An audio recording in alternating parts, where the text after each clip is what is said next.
আজকে আমরা এমনই এক হোমস্টেতে রয়েছি, একেবারে হোমস্টের নিচেই কিন্তু নদী রয়েছে, যে নদীতে আমরা দুপুরবেলা স্নানও করেছি। আর এখন একেবারে নদীর মাঝখানে রয়েছি।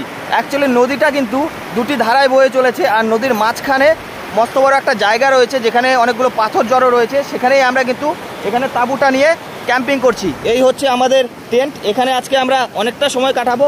আর টেন্টের পাশে এখানে কিন্তু আমাদের জন্য বারবিকিউ চিকেন হচ্ছে।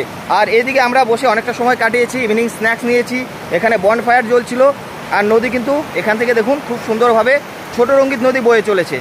আর এই যে উপরে হচ্ছে আমাদের হোমস্টে, রাতের বেলা কি সুন্দরভাবে লাইটিং দিয়ে সাজানো রয়েছে। আর এখানে অলরেডি আমাদের জন্য বারবিকিউ চিকেন হচ্ছে। আর এই হচ্ছে আমাদের টেন্ট, যেখানে দুজন থাকা যাবে। আর এদিকে দেখুন খুব সুন্দরভাবে ছোট রঙ্গিত নদী উত্তর দিকে বয়ে চলেছে। আপনারা জানেন আমি পাহাড়ে বহুবার এসেছি, কিন্তু এরকম এক্সপিরিয়েন্স আমার কিন্তু জীবনে কোনো দিন হয়নি। এর আগে আমরা ত্রিবেণীতে যেতাম, ত্রিবেণীতে গিয়ে কিন্তু আমরা নদীর পাড়ে থাকতাম। তবে আজকে এমন একটি জায়গায় এসেছি, এখানে আপনারা এসে কিন্তু একেবারে নদীর মাঝখানে থাকতে পারবেন, নদীর পাড়ে নয়।